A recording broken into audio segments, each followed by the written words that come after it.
Bom, chegamos num tema muito esperado, algo que está sendo dito por muitos nesse tempo em que a gente está vivendo, a ansiedade. Eu quero começar a reflexão dessa noite com uma afirmação.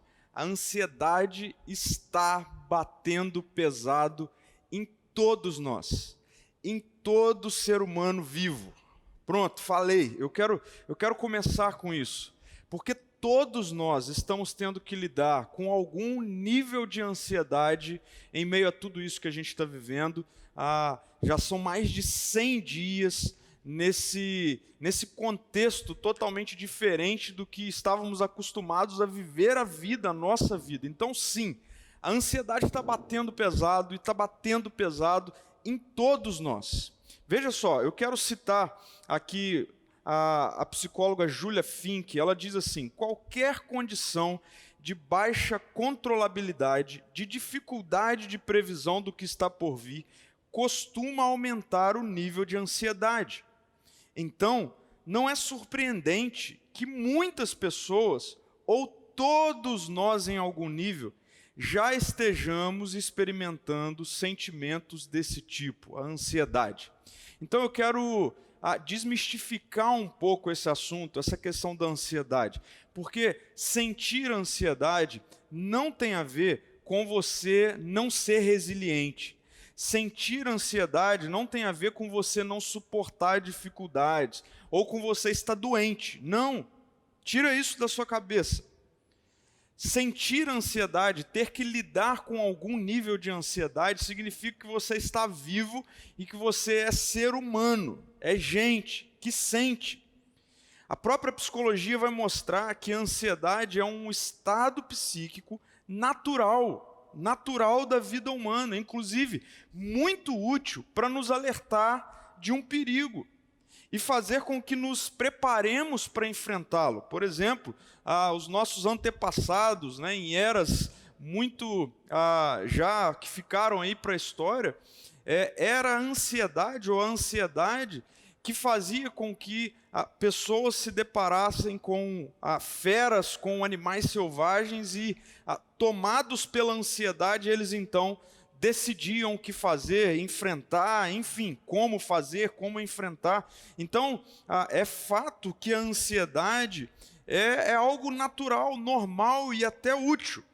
Então, todo ser humano, diante da iminência de perigos, fica ansioso. É por isso que as pesquisas têm apontado nesses últimos dias para um aumento da ansiedade na sociedade, na vida da sociedade, no dia a dia da sociedade. Por quê? Porque nós estamos diante de um momento de perigo ou iminência de periculosidade, de algo que foge ao nosso controle, que desperta em todo ser humano, como sendo esse estado natural psíquico, a ansiedade. Agora, também é verdade que esse impulso natural e até mesmo útil, protetor para a vida humana, pode se reconfigurar em algo destrutivo e ruim. É quando a ansiedade natural, útil e instintiva se reconfigura naquilo que conhecemos como transtorno de ansiedade generalizada, que é um distúrbio altamente perigoso e ruim, destrutivo para a vida humana. Veja, mais uma vez citando uma psicóloga chamada Marjorie Carvalho, ela diz o seguinte: quando você deixa de fazer coisas naturais, como dormir, sentir fome ou conversar, porque sua cabeça está a 1000 por hora, calculando todas as possibilidades e perigos possíveis de uma situação imaginária, e aqui eu quero inserir essa realidade ou essa ideia de preocupação, que ela chama aqui de situação imaginária, aí temos um problema.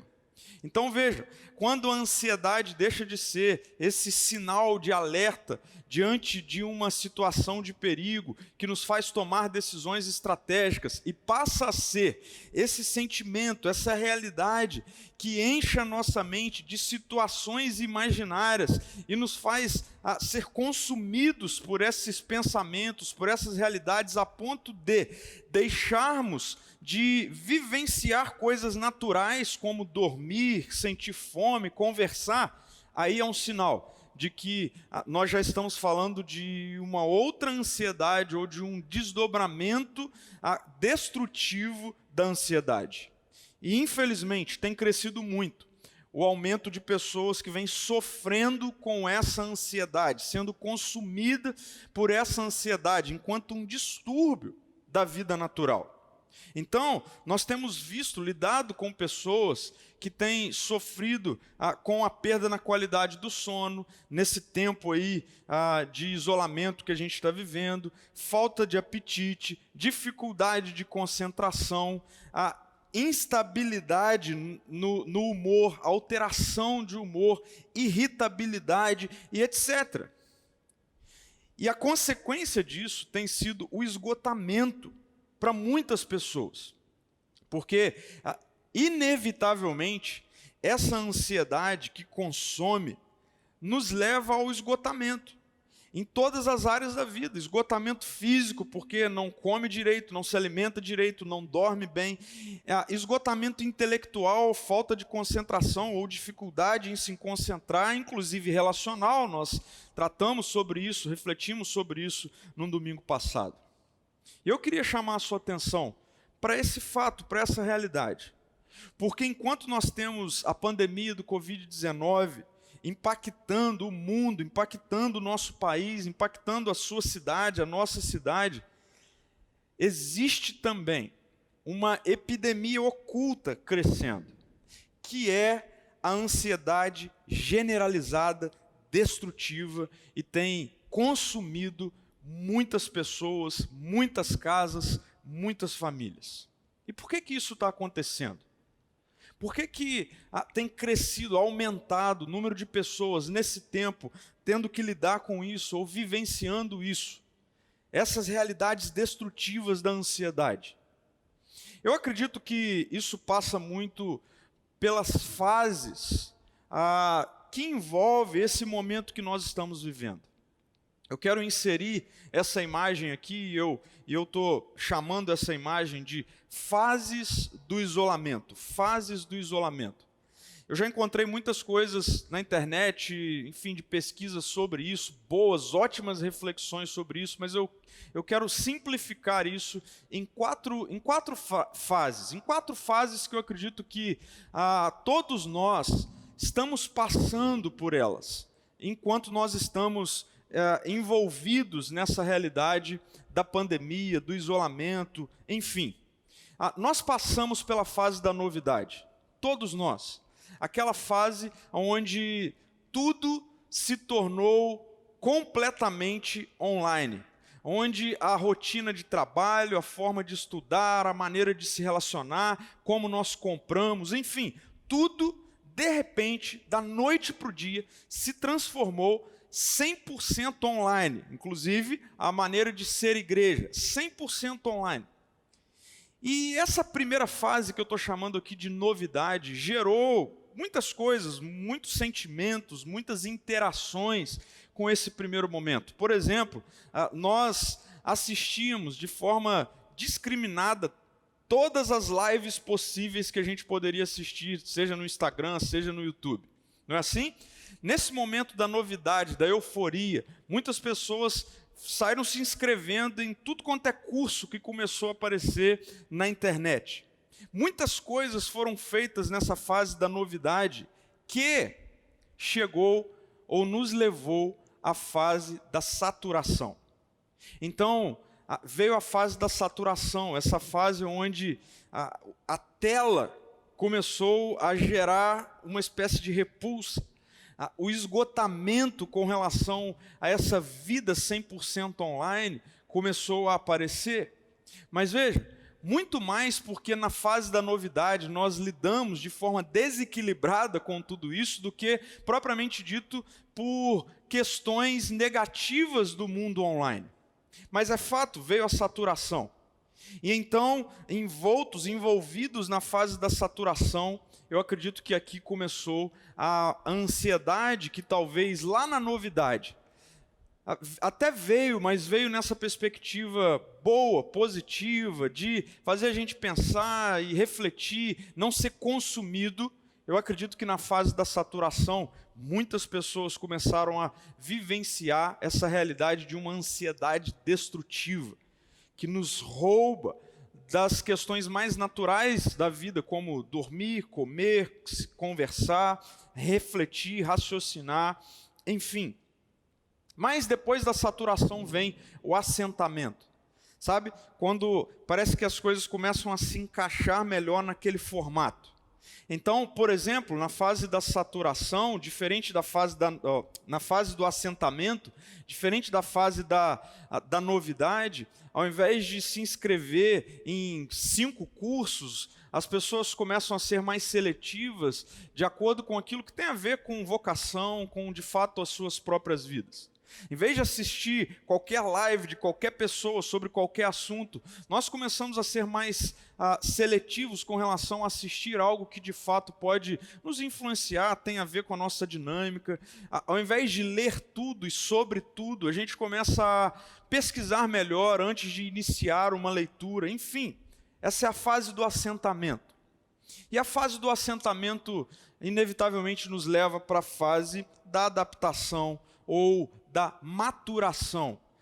Conseguimos compreender bem esse novo momento. Eu diria que isso extrapola essa realidade de vida online, mas até mesmo nessa nova fase de vida enquanto humanidade e sociedade que daqui a pouco a gente vai viver e já estamos lidando com alguma dessas modificações. Eu acredito que a gente passa por essas fases, a gente passa por esses momentos.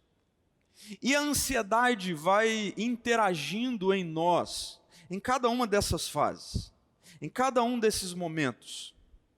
Em qual fase você se encontra? Quando você olha para essa imagem, em qual fase você se encontra? Qual é a fase? Qual é o seu momento? Eu quero ser, e preciso ser, genérico aqui, okay? Em minha avaliação, mas eu estou sendo genérico aqui com base em relacionamento, com base em conversas que tenho tido com pessoas ao longo de toda a semana, com base em algumas leituras que tenho feito, algumas reflexões, algumas pessoas que tenho escutado, enfim.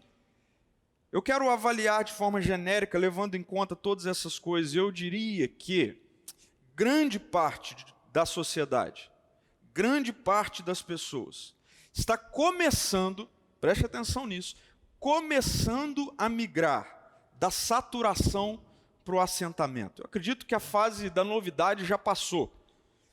E a saturação, ela ainda é muito presente e real, mas eu acredito que nós estamos sendo conduzidos para esse momento do assentamento.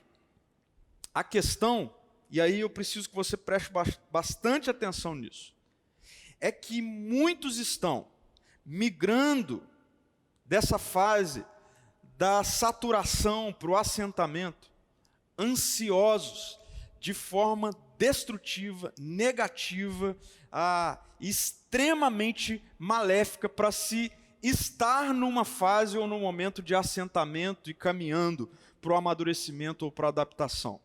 Sabe qual é o problema disso? O problema é que nós vamos para essas fases do assentamento, da adaptação, esgotados e amargurados. Esgotados e amargurados. E isso é um grande problema. Por que isso é um grande problema? Porque é exatamente nessas fases, seja no assentamento, na adaptação, que eu e você teremos que lidar, inevitavelmente, com importantes decisões. Decisões sobre questões que envolvem o trabalho, decisões sobre questões que envolvem o estudo das crianças, decisões que envolvem investimentos ou deixar de fazer investimentos, enfim, decisões importantes são tomadas a partir de agora, a partir desse momento. Porque antes nós estávamos esperando que tudo isso que envolvia essa pandemia iria durar 30 dias, 15, 30 dias, e de repente já se passaram mais de 100 dias.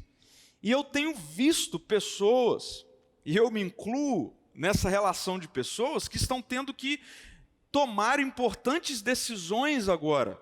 Mas veja bem, tomar importantes decisões a partir de uma ansiedade destrutiva é algo extremamente perigoso. Tomar decisões a partir de um momento de vida extremamente esgotado, amargurado, cansado, é algo que pode ser muito problemático, eu diria, é algo muito problemático. Porque no momento onde o que mais nós precisamos é de paz, tranquilidade, lucidez, nós nos encontramos com o oposto disso, mas com essa ansiedade que, ao invés de trazer estratégia, posicionamento, traz confusão, esgotamento, amargura.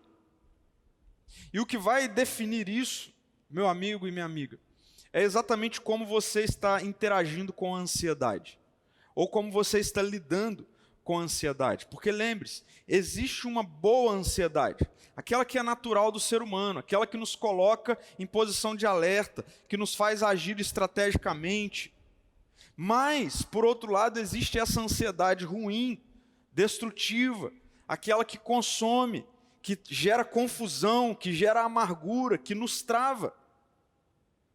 Por isso, a questão é como seguir adiante, por essas fases que a gente está passando, interagindo com elas, sem sermos consumidos por essa ansiedade destrutiva, que inevitavelmente, fatalmente, nos conduzirá a ações e decisões com base em esgotamento e amargura, e não maturidade, lucidez e paz. Vamos ver o que o apóstolo Paulo tem a nos dizer sobre isso.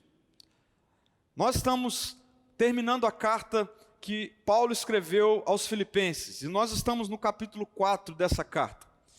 No capítulo 4, versículo 6, nós lemos o seguinte: Paulo está escrevendo para aquela igreja: não vivam ansiosos com coisa alguma.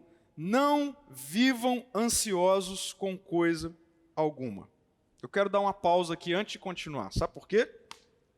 Porque talvez agora, nesse momento, na sua mente você pensou assim: mas o Paulo, quando escreveu isso, também, ele não estava vivendo no século 21, no ano de 2020, quando, de repente, do nada, uma grande pandemia tomou conta do mundo e mudou todas as coisas e transtornou tudo que a gente estava vivendo, aquilo que eu estava fazendo, o meu emprego, o meu trabalho, o meu investimento, de repente tudo se perdeu. O Paulo não estava, ele não sabe o que ele está escrevendo, porque ele não estava nessa situação. É verdade, o Paulo não estava nessa situação. Mas deixa eu te falar em qual situação o Paulo estava quando ele escreve essa carta. Paulo estava preso. E ele não estava apenas isolado num conforto da sua casa, ou na sua casa, com a família, com comida sobre a mesa. Não. Paulo estava preso porque ele era alguém que estava compartilhando do Evangelho, porque ele é alguém que, de acordo com as leis daquele contexto, ele não poderia estar fazendo isso. Paulo está preso por conta disso. E ele está preso correndo um seríssimo risco de morrer por isso. Tanto, lembre-se, no início da carta, Paulo fala sobre essa questão dele estar vivo, mas logo sabe que ele vai partir. É nesse contexto que Paulo escreve. Então, assim, a gente não pode cair nessa besteira de achar, mas o Paulo não sabe o que eu estou passando. E nem a gente sabe o que Paulo estava passando quando ele escreve esse trecho, e ele nos desafia a não vivam ansiosos com coisa alguma, não vivam preocupados com coisa alguma. E é muito interessante porque essa palavra aqui, ansiosos, que algumas versões traz também preocupados. Essa palavra no texto grego significa preocupação egocêntrica e contraproducente. Olha que fantástico o que Paulo está dizendo. Não vivam se preocupando egocentricamente e de uma maneira que os trave, que não os leva a produzir nada. Veja, essa é uma definição maravilhosa para essa ansiedade destrutiva. Algo que nos leva apenas a pensarmos em nós mesmos. Eu não estou nem aí para o que está acontecendo à minha volta. Sabe, esse sentimento assim, eu quero é me salvar, não importa o resto. Algo que extremamente egocêntrico, mas também algo que ao mesmo tempo que traz essa ansiedade, essa preocupação apenas comigo mesmo, não me faz tomar nenhuma decisão, nenhuma atitude, pelo contrário, é algo contraproducente, me trava. Essa é uma ótima definição para a ansiedade. Eu diria, tem muita gente nesse momento vivendo essa ansiedade. Essa ansiedade. E é dessa ansiedade que a Bíblia está dizendo, não vivam com ela. Não vivam com ela, ela vai te destruir. Sim, vocês estão isolados, mas isso não significa que vocês devem ser destruídos por essa ansiedade. Cuidado, não. Então, eu já me convenci de que o Paulo tem alguma coisa a me dizer sobre isso. E eu acredito que você também. Então a questão precisa ser, ok, Paulo, então como que eu vou viver nesse momento, cheio de confusão, cheio de problema, de fato, real, cheio de incertezas? Como que eu não vivo ansioso? Como que eu não vivo preocupado? Como não viver ansiosa? Como não viver preocupada? E Paulo vai apontar aqui para 2 exercícios que nós devemos inserir na nossa vida, no nosso cotidiano, nesse momento. Eu diria exercícios contra a ansiedade. Eu quero aproveitar aqui e fazer uma provocação a você. E a minha provocação é o seguinte: o que vai fazer diferença na sua vida, definitivamente, não será a quantidade de conteúdo que você consumiu enquanto você ficou no isolamento, ou enquanto você está no isolamento. Definitivamente. Não será a quantidade de conteúdo consumido que trará transformação para a nossa vida, para a sua vida, para a minha vida. Mas os movimentos, os exercícios de ressignificação da vida, de transformação da vida, que nós estamos fazendo e elaborando enquanto estamos isolados. Muita gente vai sair desse tempo de isolamento e vai ter lido um caminhão de livros, vai ter feito um caminhão de cursos, vai ter assistido um caminhão de live e a vida não mudou. Mas eu acredito que pessoas podem não ler um caminhão de livro, podem não assistir um caminhão de live, podem não fazer um caminhão de cursos e sair desse tempo transformados, com a vida ressignificada. Eu acredito nisso. Eu quero te desafiar a pensar assim. Então, eu quero colocar aqui 2 exercícios. E quando eu falo, então, exercício, significa que para que ele se torne real na nossa vida, transformador na nossa vida, nós precisamos de praticá-los, colocar em prática. Eu não quero mesmo que você me ouça apenas como uma mensagem, ou mais uma mensagem. Mas eu quero te desafiar a colocar em prática tudo isso que nós estamos refletindo ao longo dessa série, ao longo desse tempo. E o Paulo vai nos conduzir aqui a 2 exercícios. 2 exercícios que eu acredito nos tira dessa zona de perigo da ansiedade, ou dessa zona de uma ansiedade perigosa. E o primeiro exercício é o exercício da espiritualidade centrada em Jesus. O exercício de uma espiritualidade centrada em Jesus. Veja, a partir do versículo 6, após o apóstolo Paulo escrever, não vivam preocupados, não vivam ansiosos com coisa alguma, ele coloca um em vez disso.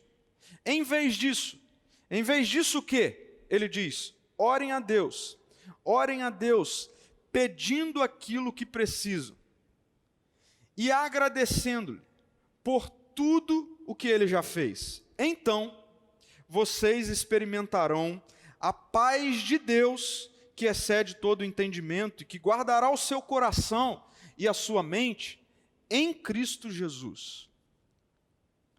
Exercício de uma espiritualidade centrada em Jesus. Vem comigo, preste atenção. Eu quero mostrar para vocês o resultado de uma pesquisa feita pela Associação Brasileira de Psiquiatria. Uma pesquisa feita com 400 especialistas da área, 400, em 23 estados e Distrito Federal da nossa nação. Eu quero apresentar para vocês os resultados dessa pesquisa. Preste atenção, 89,2% dos especialistas entrevistados destacaram o agravamento de quadros psiquiátricos em seus pacientes, ou seja, aqueles pacientes já existentes, devido à Covid-19. Então, dos pacientes que aqueles médicos tinham já antes disso tudo acontecer, 89,2% desses médicos disseram que houve um agravamento dos quadros psiquiátricos dos seus pacientes. Preste atenção, 67,8% desses médicos receberam pacientes que nunca haviam apresentado sintomas psiquiátricos antes, após o início da pandemia e do isolamento social. Então, 67,8% de novos casos chegaram até esses médicos. Ou 67,8% dos médicos entrevistados receberam novos casos. E, por fim, 69,3% dos médicos relataram ter atendido pacientes que já haviam recebido alta médica, mas que tiveram recidiva dos seus sintomas enquanto nós estamos passando por esse momento. Agora, eu quero trazer uma outra pesquisa, relacionada a outra coisa, relacionada a medicamentos. Uma pesquisa feita ou elaborada e realizada pelo jornal A Tribuna, aqui de Vitória. Se você é daqui, Vila Velha, região, então preste atenção no que essa pesquisa relatou. Uma pesquisa feita em várias redes de farmácia do Espírito Santo foi feita para saber quais os medicamentos estão sendo mais procurados nesse momento de pandemia, nesse momento de isolamento social. E eu quero destacar preste atenção nisso. Em maio, no mês de maio, houve um aumento ou um crescimento de 40% no consumo de ansiolíticos. 40% no consumo de ansiolíticos. Sabe o que isso mostra? Algumas coisas, vamos lá. Primeiro, uma pesquisa mostra que os problemas psiquiátricos cresceram nesse tempo de pandemia. Dentre eles, a ansiedade, essa ansiedade destrutiva. Mas a questão é, sendo específico com relação à ansiedade, a pergunta a ser feita é: o que tem sido feito para solucionar o problema da ansiedade? E parece-me que muitos dos problemas relacionados à ansiedade nos nossos dias têm se tentado resolver com medicamentos. A pergunta é: os medicamentos resolvem ou eles anestesiam? Os medicamentos resolvem o problema da ansiedade ou eles anestesiam aquilo que nos leva à ansiedade? Sabe por quê? A gente precisa entender que essas duas coisas são bem diferentes. Resolver no sentido de curar é bem diferente de ir anestesiar. Porque resolver tem a ver com cura, tem a ver com deixar de existir, tem a ver com aquilo não estar mais presente em mim enquanto anestesiar, tem a ver com tirar a sensação de dor, mas não necessariamente tirar aquilo que gera a dor do local. Isso é anestesiar. E de verdade eu acredito que nós podemos anestesiar o problema da ansiedade com o uso de medicamentos, mas eu questiono e eu conversei com algumas pessoas ao longo dessa semana acerca da efetividade da cura, da resolução do problema. Agora, com isso, eu não estou dizendo que seja errado fazer uso de medicamentos contra a ansiedade ou no tratamento da ansiedade, de forma alguma. Não é disso. Então, antes de qualquer coisa, eu quero dizer que eu acredito que toda a área da ciência, da medicina, de qualquer área da saúde, inclusive a perspectiva farmacológica que diz respeito a remédios, tudo isso tem por detrás a graça comum de Deus sobre nós. Isso é um fato.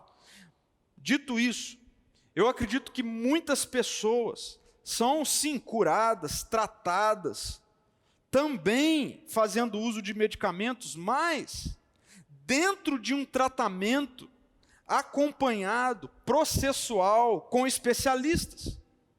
Então percebam, eu acredito sim no uso de medicamentos como um meio, como um processo coparticipativo dentro de um todo, não como um fim.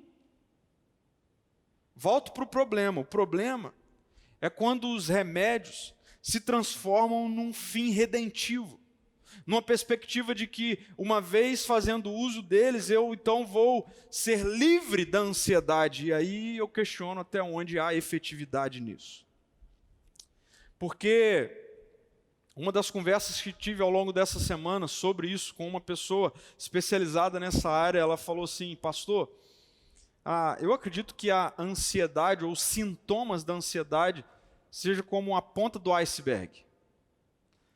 Ela é real, ela aparece, mas não adianta você tratar a ponta do iceberg, tem muita coisa por trás disso. Tem muita coisa por trás disso. O que fazer então? O Paulo vai apontar para o exercício de uma espiritualidade centrada em Jesus. Ele vai dizer: ao invés de vocês viverem ansiosos, preocupados, orem a Deus, pedindo aquilo de que precisam, agradecendo por tudo que Ele já fez, e aqui vem um resultado extraordinário. Então vocês experimentarão a paz de Deus, que excede todo o entendimento, que guardará o seu coração e a sua mente em Cristo Jesus. Então preste atenção, meu amigo, minha amiga, meu querido, minha querida, preste atenção nisso. O melhor remédio contra a ansiedade é a paz de Deus. Esse é o melhor remédio contra a ansiedade, a paz de Deus. Agora percebam que é a paz de Deus, não é a paz desse ou daquele remédio. A paz é de Deus. A paz não é de nenhum outro meio, a não ser de Deus. O que é preciso fazer para experimentar da paz de Deus? O apóstolo Paulo está dizendo: oração. E aí a minha pergunta para você é: você tem orado na quarentena? Você tem orado no isolamento? Você tem exclusivamente, intencionalmente, separado tempo, investido um momento para estar com Deus, se relacionar com Ele, para orar? De verdade, você tem priorizado isso? É interessante porque nós não nos esquecemos de tomar remédios. Nós damos um jeito de sermos lembrados sobre a hora da gente tomar remédio. Mas nós negligenciamos e por vezes esquecemos da oração. Eu preciso falar disso para dois grupos. Preciso ser responsável. Falar disso para dois grupos que são de fato dois grupos distintos. Primeiro, se você é alguém que está inserido ou inserida num tratamento, num processo de tratamento, acompanhado por um médico, por um especialista, onde nesse tratamento existe a prescrição de medicamentos, então, primeira coisa, preste atenção nisso. Primeira coisa, não esqueça de tomar o remédio. Coloque o seu celular para despertar, coloque um lembrete na geladeira, peça alguém para te lembrar, não esqueça de tomar o remédio. Não corra o risco de se esquecer de tomar o remédio. Mas segundo, também coloque o seu celular para te lembrar, coloque um aviso na geladeira, na porta da geladeira, dê um jeito de se lembrar de que você precisa orar, de que você precisa ter tempo com Jesus, de que você precisa ter tempo de relacionamento com Jesus, de oração, de conversa, de diálogo, enfim, de oração. Mas tem um segundo grupo. Se você está inserido no grupo de pessoas que não faz tratamento contra a ansiedade com um profissional especializado, e você já foi ou está pensando em ir numa farmácia comprar remédio por conta própria depois de fazer uma consulta com o Dr. Google, sabe o que você precisa? Você precisa dobrar o seu joelho e orar. Você precisa orar. Você precisa ter tempo com Jesus. Antes de tomar remédio, antes de sair tomando remédio por conta própria, a partir da prescrição do Dr. Google, por favor, pare com isso, tome cuidado com isso, você não sabe o que você está fazendo. São coisas diferentes. Procure um médico, procure um especialista antes de sair tomando remédio contra a ansiedade. Mas antes de fazer isso, eu preciso questionar isso, o quanto você tem gastado tempo com Jesus, de oração. Essa é uma área de maturidade que esse tempo requer da sua vida e da minha vida. Maturidade no nosso relacionamento com Deus, o nosso tempo de oração. O que todos nós estamos precisando nesse momento é da paz de Deus. E a paz é de Deus, a paz não é do remédio A ou B. A paz não é encontrada em nenhum receituário do Google, a paz é de Deus. E é interessante porque existe um formato nessa oração que o apóstolo Paulo propõe aqui, nesse exercício da espiritualidade, que é a oração. E eu acredito que esse formato que ele propõe aqui é algo extremamente pedagógico contra a ansiedade. É um remédio poderoso contra a ansiedade. 2 movimentos estão contidos nessa oração proposta pelo apóstolo Paulo. Primeiro, o movimento de súplica, o movimento de dependência, o movimento de você se lembrar que a resolução dos seus problemas não estão nas suas mãos. Não está nas suas mãos, que a resolução dos seus problemas não está no seu controle. O exercício de você lembrar para si mesmo que todo esse cenário nebuloso, esse cenário sem muitas respostas, ele não está sob o nosso controle. Mas Paulo diz, ao invés de vocês viverem ansiosos, orem a Deus, pedindo o que vocês precisam. Isso me faz refletir sobre senso de dependência. Eu me colocar diante de Jesus e dizer, Senhor, olha só o que está acontecendo, eu não aguento mais, eu não posso, eu preciso disso, eu preciso daquilo, olha para mim, se lamenta, enfim. Esse exercício de estar diante de Deus, numa posição de dependência, de dobrar o joelho, de estar com Ele, de chorar quando tiver que chorar. Qual foi a última vez que você fez isso dentro desse isolamento? Mas eu sei que muitos de vocês estão consumidos pela ansiedade. E a Bíblia diz, ao invés de viverem ansiosos, e é interessante porque é diferente sentir ansiedade e viver ansioso. São coisas diferentes. Como eu iniciei a reflexão de hoje falando, todos nós já experimentamos ou estamos experimentando algum nível de ansiedade. A questão é possível não viver com ela. É possível que a ansiedade não seja sua amiga próxima. É possível que a ansiedade não seja a companhia que acorda com você, que passa o dia com você, que vai dormir com você, na verdade você não dorme. Orem, orem, peçam o que vocês precisam. É hora de estar diante de Jesus nessa posição de dependência. Reconhecer que nós não somos aquilo que achamos por muito tempo que éramos.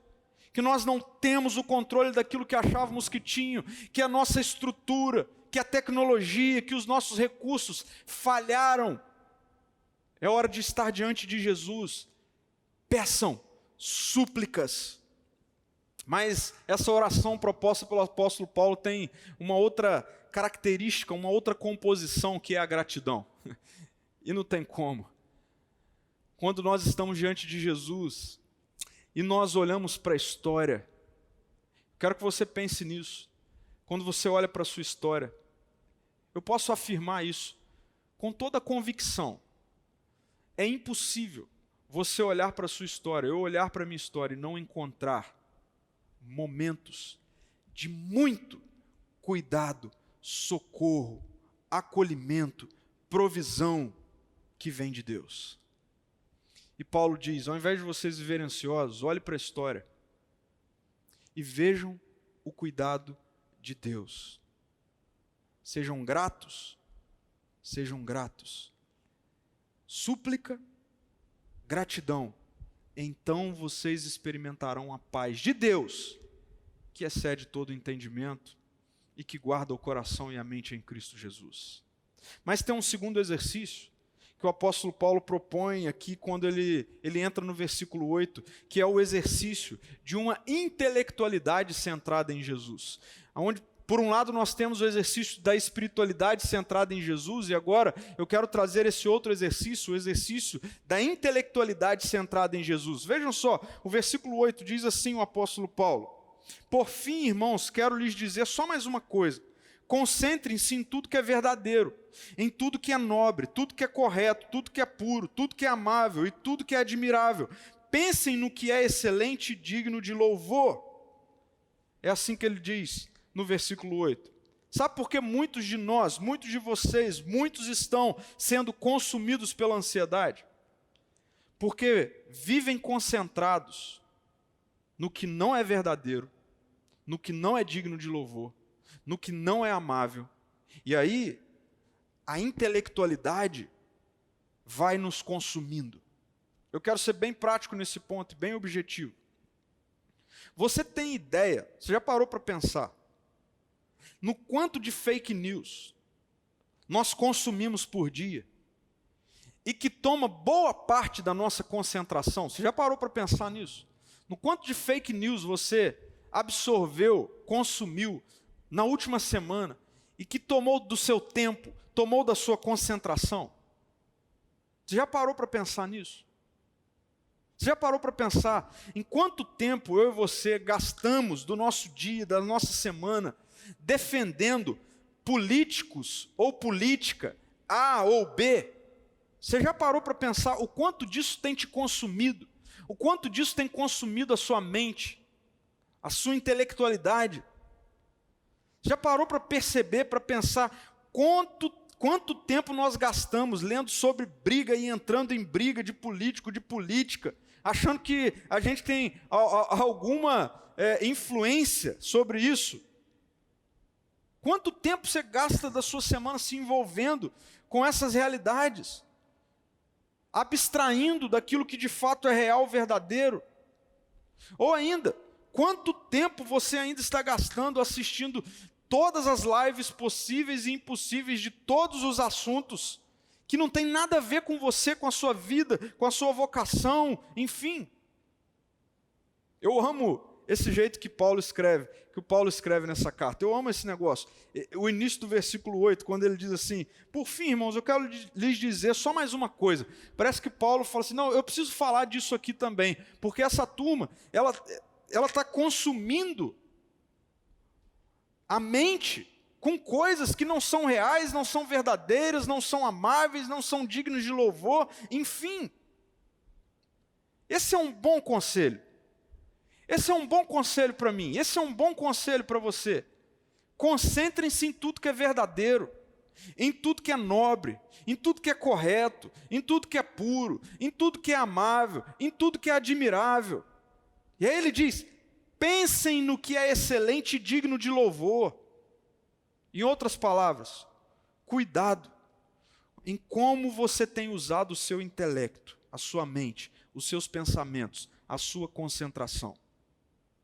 Um exercício de uma intelectualidade centrada em Jesus nos direciona à ponderação, ao não imediatismo, a não sair defendendo isso ou aquilo de forma indiscriminada, sem reflexão, sem análise, sem oração, sem equilíbrio.